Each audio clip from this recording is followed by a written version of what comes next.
Hey guys, welcome back. I hope you are having an amazing day. Let's get right into the stories. The first one is a pro-revenge story. Someone posted a story recently that hit close to home. It reminded me of an incident I was involved in a few years back. I had shared it as a comment in another subreddit, but I thought I'd share the real story here. This happened around 2018, just before smartphones became ubiquitous. I had a friend, let's call him Alex, who was suspicious of his wife's social circle. One of her close friends had been caught cheating and tried to implicate Alex's wife as well. Alex had no concrete evidence, so things settled down for a while. Alex worked in IT and was incredibly skilled with computers and networks. About a year later, Alex's wife started acting shady again after her high school reunion. He confided in me and we discussed various scenarios. He jokingly mentioned using a keylogger. Eventually, he asked me to drop the subject and said, "Don't tell anyone, not even your wife." A couple of months passed and I was up early one morning around 5:30 getting ready for work. I received a Facebook Messenger notification with a link from Alex, but it was in a group chat. The group included everyone we knew, her family, his family, our friends, and even strangers. I didn't open it initially, as it looked suspiciously like a phishing link, even though it came from Alex, who's usually very cautious. Shortly after, I received an email from Alex with some ominous comments in the same link. It was a group email with the recipients visible, including his wife's workplace, her family, her friends, his family, and others I didn't recognize. Realizing it was legitimate, I opened the link. It led to a hastily created website containing pictures and videos of his wife and another man. This wasn't hidden camera footage, but screenshots including video captures. Weeks worth of evidence. Alex had captioned each item with sarcastic comments and colorful names for his wife and her lover. The amount of evidence was staggering and embarrassing. There were videos of her engaging in intimate acts with her lover, chat logs about their future encounters, solo videos of both of them, and numerous pictures. The most damaging part was her trash-talking Alex to her lover, making comments about how much better he was. Her attempts to boost her lover's ego were particularly hurtful. I immediately called Alex. He answered, clearly drunk and confrontational. He had been up all night creating the website and drowning his sorrows in alcohol. He had nothing positive to say about women in general. After some effort, I convinced him to take down the website before it caused irreparable damage to his marriage, their careers, and their children. As Alex was sobbing and logging in to remove the website, I heard loud yelling in the background. His wife had burst into the room. A screaming match ensued, and I couldn't calm Alex down. "You lying, cheating whore!" Alex shouted. "How dare you! You had no right to invade my privacy like this!" his wife screamed back. "Privacy? You lost that right when you decided to screw around behind my back," Alex retorted. The call dropped after about 30 seconds of her yelling while Alex hurled insults. I couldn't reach him again. The website remained up for the rest of the day, complete with a view counter. Hundreds of people had witnessed his wife's infidelity. Alex had been thorough. He had installed a keylogger that recorded the entire screen. When he was out, she would use the PC and Facebook to interact with her boyfriend. Alex had tracked down her lover, his family, his wife's family, his workplace, everyone. All these people were included in the Facebook and email groups. I'm not sure what happened to her lover and his marriage, but I know how Alex's life unfolded. His wife desperately tried to make amends, offering everything she could. In the end, it was her comments about her lover's prowess that proved to be the final straw. Alex attempted to reconcile, even after all his friends and family had seen evidence of her infidelity. However, he couldn't get past the comments about his manhood. Alex eventually left her, gained a significant amount of weight, and then moved as far away as possible. He became a bitter, angry person. I lost touch with him as he cut ties with most friendships in his family. His ex-wife didn't fare much better, letting herself go and becoming a shadow of her former self. When I think back on this whole mess, I can't help but feel a mix of sadness and disgust. It's a stark reminder of how quickly lives can unravel when trust is broken. The next one is an entitled people's story. I never thought I'd end up owning a marina, but life has a funny way of throwing curveballs at you. My uncle passed away unexpectedly last year and left me his small marina business on the coast. It wasn't exactly a gold mine, but it was a decent setup with about 30 boat slips, a small office, and a workshop for repairs. I didn't know the first thing about running a marina, but I figured I'd give it a shot. The previous manager agreed to stay on and show me the ropes, which was a huge help. Things were going pretty smoothly for the first few months as I learned the business and got to know the regular customers. That is, until Karen showed up. I first met Karen on a busy Saturday in July. She came strutting into the office like she owned the place, designer sunglasses perched on her head and a tiny yappy dog tucked under her arm. "I need to speak to the owner immediately," she demanded, not even bothering with a hello. I stood up from behind the desk. "That would be me. How can I help you?" She looked me up and down with obvious disdain. "You? But you're so young. Where's Bob?" "My Uncle Bob passed away earlier this year. I inherited the Marina from him. Is there something I can assist you with?" Karen huffed dramatically.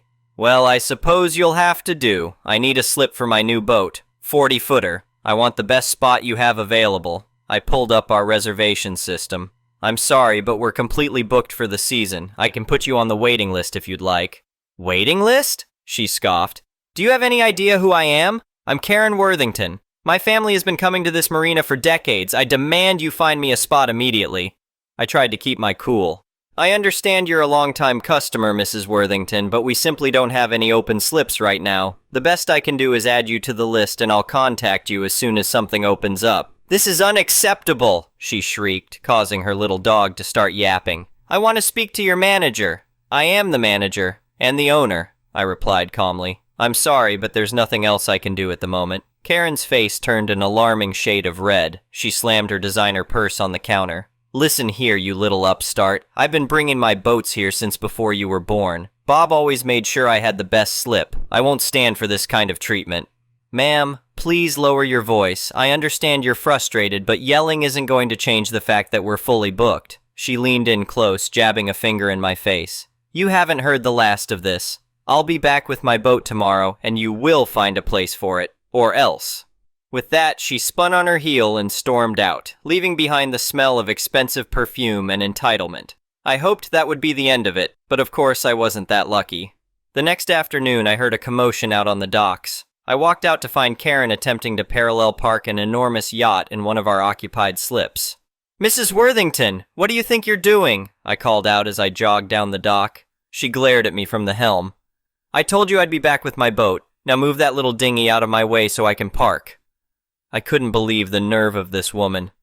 "That dinghy belongs to a paying customer. You can't just show up and take someone else's spot." "Watch me," she sneered, revving the engine. I quickly jumped onto the boat that was already docked there and started untying the lines. There was no way I was letting this woman damage someone else's property with her ridiculous stunt. "Hey, what are you doing to my boat?" shouted an angry voice behind me. I turned to see Bill, one of our regulars, rushing down the dock. "I'm sorry, Bill. I'm moving your boat to keep it safe. This lady is trying to steal your slip." Bill's eyes widened as he took in the scene. "What the hell?" I managed to get Bill's boat untied and motored it out of the slip just as Karen came barreling in. She barely missed colliding with the dock as she clumsily maneuvered her oversized yacht into the space. "There! Was that so hard?" she called out smugly as she cut the engine. I was livid. "Mrs. Worthington, you need to move your boat immediately. This slip is already paid for by another customer." "Finders keepers," she sing-songed as she sashayed down the gangplank. "Now be a good boy and tie me up."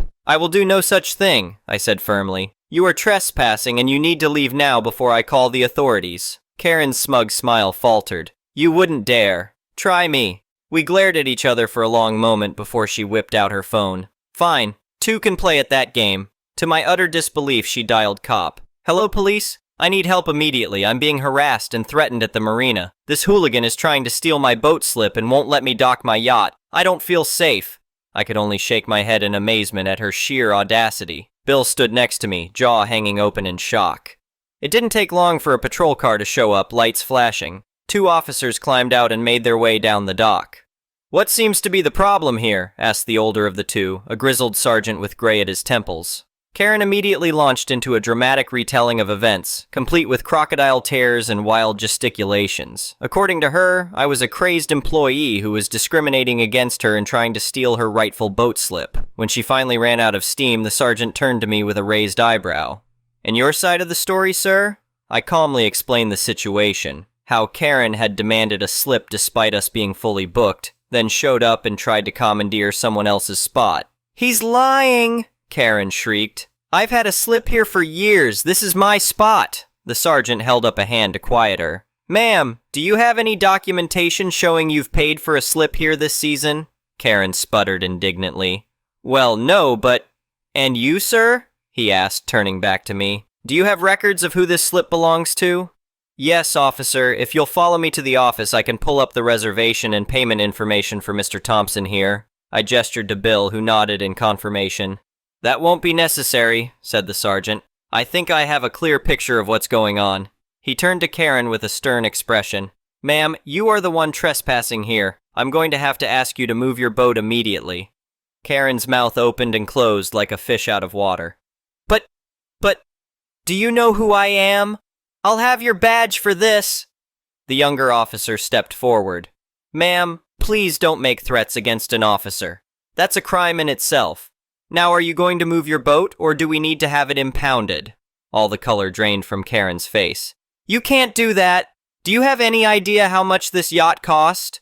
Then I suggest you get it out of here now, said the sergeant firmly. And don't let us catch you trying to pull a stunt like this again. Next time we won't be so lenient. Karen looked like she wanted to argue further, but apparently decided it wasn't worth risking her precious boat. With a huff, she stomped back up the gangplank. It took her a good 20 minutes of awkward maneuvering to get the yacht out of the slip, all while a small crowd of amused onlookers gathered to watch. Her face was beet red with humiliation by the time she finally puttered away. The officer stayed to take statements from me and Bill, then left with a warning to call them if Karen caused any more trouble.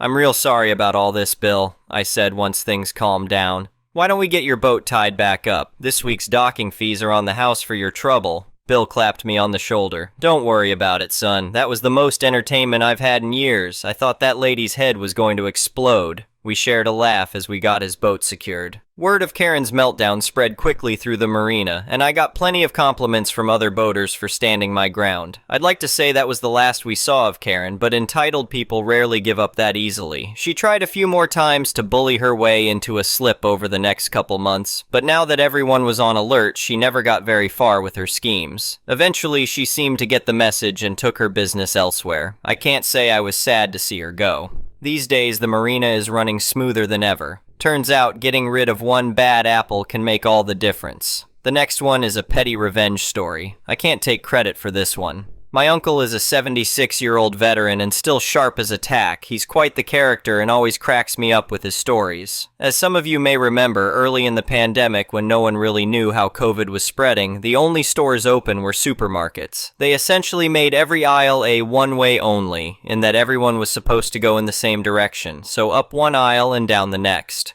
The problem is, if you forgot an item and went back, you risk going in the wrong direction to retrieve it, or having to go down the aisle next to it just to come back up. I remember a lot of people not really observing these signs as it was kinda absurd. Most supermarkets at the time were also offering special hours for seniors so they could shop in a less crowded store, usually at 7-8 a.m. My aunt and uncle went grocery shopping during this hour. One day, while waiting in line to pay, my aunt realized she forgot an item and asked my uncle to go retrieve it. But when he got to the aisle, he was facing the wrong direction, seeing as though there was only one other person in the aisle. He went down it in the wrong direction rather than having to go down the aisle next to it, only to come back up. But as he started making his way down the aisle, a Karen, clearly not a senior, entered with her cart from the other end of the aisle, going in the right direction. She started making her way towards my uncle, and when she got 5 feet away, loudly said, "You were going in the wrong direction!" My uncle, who was looking for his item on the shelf, was startled and turned around. "What?" Karen, even louder this time, said, "You're going the wrong way." My uncle took a moment to reflect and replied, "You know what? You're right. My parole officer told me the same thing. He said, Eddie, you've been going the wrong way your whole life. When I was in prison..." Karen's eyes grew wide and she couldn't get away from him fast enough. The next one is a malicious compliance story. This story is from a few years ago. It's how I helped my sister and somehow got her company to willingly bypass their own idle time requirements. Her company went work from home after the lockdown and stayed working from home. At first they required an always-on camera system, but that quickly went away as the amount of unintended nudity that comes from your average household is quite startling. Then they went with a system that tracks your idle time in teams. The amount of write-ups, meetings, group meetings, and eventual terminations for what was the dumbest requirement ever caused my sister to ask for help. She sent me an Amazon link for one of those USB sticks that jiggles the mouse. I told her don't use those as even lazy IT can detect them. At the time, Amazon wasn't selling mechanical mouse turners yet, or at least at reasonable prices, so I looked at building one. I found an STL file for this flowery mouse holder which I modified to be just straight monocolor and 3D printed it. I cut out 1.5-inch circular disc and put it on a weak motor and connected it to a power source through USB. I set the wheel to spin every 112 seconds for a total of 5 seconds at a time, but ran into an issue. Sometimes the disc spinning would not actually move the mouse. I found a company that would print stickers at $1 a sticker if I ordered 5 of them. So I found this basic pattern of squares and lines crisscrossing each other and had it printed to just under the dimensions of the disc. I stuck it on there and the mouse turner worked perfectly. I quickly ran into another issue. Since the disc was raised, it quickly got hung up on the mouse with the sticker. So back into design, I went and made it where the dimensions were slightly larger for the base and sit it where the disc would be 2 mm below the actual mouse. After printing it, the mouse sat on the cradle and the disc spun without touching. The mouse cursor would randomly just move in weird directions at the times the disc spun. So with that all out of the way, I got a free lunch out of my sister and delivered it. It hooked into her laptop's USB port, never being detected, and would turn her wheel, decreasing her idle time down to 0. Within 2 weeks, she was recognized as a top performer. She was watching crime dramas with her volume at max until she got a notification that customers submitted a request. In other words, her productivity stayed exactly the same. So she calls me up and asks if I can make more of those. Thankfully, I saved the STL files and could order more stickers if I needed. I told her I could make each one for $25. The cheapest on Amazon at the time were like $50, and it only cost me roughly $12 to make them, which went down to $8 to make them at the end. She said several co-workers were asking her about it, and she said she would just give them my number. Within a month, I had built out 50 mechanical mouse turners, which was kind of waste as this company only had 32 employees. I miscounted. Sometimes I would meet 5 or more of her coworkers at a restaurant at the same time just so I wouldn't have to drive all over. Then one weekend I get a call from the CEO of that company. See, all of his workers were using these mouse turners, and he wasn't. So when the company published the report on idle times, his was abysmally low. That phone call was one of the most surreal I have ever had. At first he thought I was one of his employees. I told him I wasn't. I worked for a waste management company. I don't, but I wasn't about to tell him. He asked me about the mouse turners. I told him that I designed them for a friend, but that person no longer worked for his company. Again, lies. I was protecting my sister. Not like he couldn't figure it out, but still. He asked if he could get one. This is where the conversation went very weird. See, I tried convincing him to give up the idle timer requirements as it clearly wasn't important and only harmed his company. I laid out all of my points for it and pointed out that the CEO of the company is buying a device specifically designed to bypass his requirement. He would not budge. He was so into his company dogma that he just wanted one from me. I already had a few left over, so I told him I could make him one for $35. Here is the really screwed up part of the story. See, he asked for a full list of my clients, promising that no one would be fired. He just wanted to know how many. I told him that a list would be unnecessary as it's every single one of his employees. Literally all 32 excluding him. His response was to have the company reimburse each employee the $25 for the mouse turners and set it up where his company would contact me each time a new employee started. I said I had 10 left over from the initial batch of ones I made and can just give him those and have him contact me when he runs out. He agreed. Well, that kind of never happened as a company on Amazon made what is basically the same thing I was making for like $15. Theirs is much nicer than mine was too. So a company set idle time requirements which caused issues at the company. Now the company buys devices for each employee so that bypasses the idle timer. The next one is an entitled people story. Going to try and set the scene a bit here. My house backs onto a number of flats. I have a little terrace garden out the back that is linked to my property. Below that terrace is a small patio area that is linked to the flats, which they can get access to by their own back door. There are then steps up to my area, which are gated off. I also have a locked gate that allows access to the terrace garden because I live on a main road. A few months ago, the flat behind me had a problem with their plumbing, and the drain behind was overflowing with literal crap. Obviously, an extremely nasty situation for everybody. When the owner of the flats, we will call him T, asked if he could come round the back and check the drain, of course we said yes because we're not total a-holes. After he checked the drain, he said he'd need somebody to come out, check it, and drain it. We agreed but made it clear we would need to be made aware before it happened as stipulated in our rental agreement with the letting agent. He said fine, and we got notice before any work was done so we could ensure our gate was unlocked. I thought that was the end of it, and boy was I wrong. A few weeks later, I was at home and heard my front gate open. I found it odd because my boyfriend wasn't due home from work for a little while and nobody knocked on the door. The door to my house is immediately next to the gate, so it's seconds between the gate opening and a knock. When the gate went a second time, I looked outside to find T walking away. Obviously, he had entered my property without my consent. Wanting to give him the benefit of the doubt, believing that he just wanted to check the drain one last time, I didn't say anything about it, just letting it slide. A couple of days later, my boyfriend, who had given him his number to deal with the drain issue, got a phone call from him, saying he needed to gain access to the back of our property, and why did we have our gate locked? As my boyfriend said, we were both at work, and neither could come home to deal with his request, and if he needed something to speak to the letting agents, he just hung up. I spoke to my boyfriend, and we collectively came to the decision that we would keep the gate locked at all times, even when we were in, because I didn't feel comfortable him just walking into my property as and when he felt like it, and he did not like that. The next time he tried to get in, my boyfriend was at home, and I was at work. When he opened the gate, he got a stream of abuse from T, asking why we had locked the gate when he had permission to have access to the back when he wants, and there is a note in our rental agreement to state this. He threatened to get solicitors on us if we didn't leave the gate open, or give him a key to get in when he wanted. It was here, he said, because he had renovated the house he deserved to gain access on his terms, even though he wasn't our landlord. My boyfriend just told him to take it up with the letting agent if there was a problem and shut the door on his face. When I got home, I combed through my rental agreement and there was no such note in place. The only thing I could find about access was we require 24 hours notice for any work or access to the property, including the garden, unless it was urgent and they required access sooner. But they still had to provide detail in writing about any work that would be done even within 24 hours. Because of this, I told the letting agent, who had communication with T, that he would have to ask for access to my garden via them, and I require the written notice as stipulated in my contract.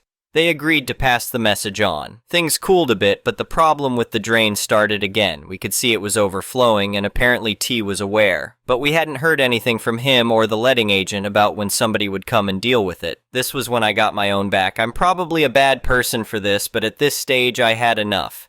T turned up with the drainage company on a day that I was at home unwell. I was lying on the sofa when I heard a van pull up and somebody try to open the gate. But of course it was locked. The bell went and I considered getting up and answering the door, but when I heard T's voice, I decided I wasn't going to feed his entitlement. I just lay back down, stuck my earplugs in, and tried to go back to sleep.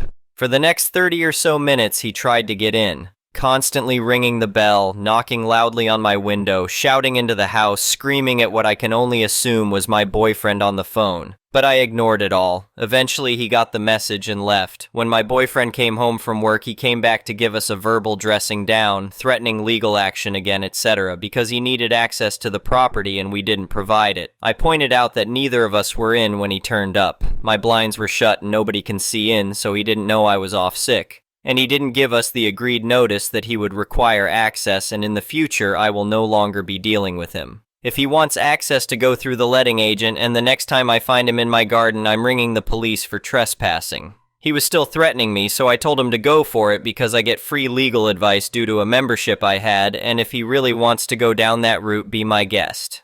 I've honestly never seen somebody shut up so quickly. He said he'd go through the letting agent in the future, and I said good choice and shut the door in his face.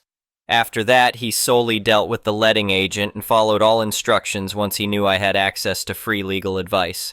The best part about this whole incident was he could have checked the drain from his own property and never needed access to my garden. He just wanted to flex his muscles and thought he could bully us because we're a young couple. Thank you for watching. I would really appreciate it if you could like the video and subscribe to our channel if you haven't already. We'll see you again tomorrow.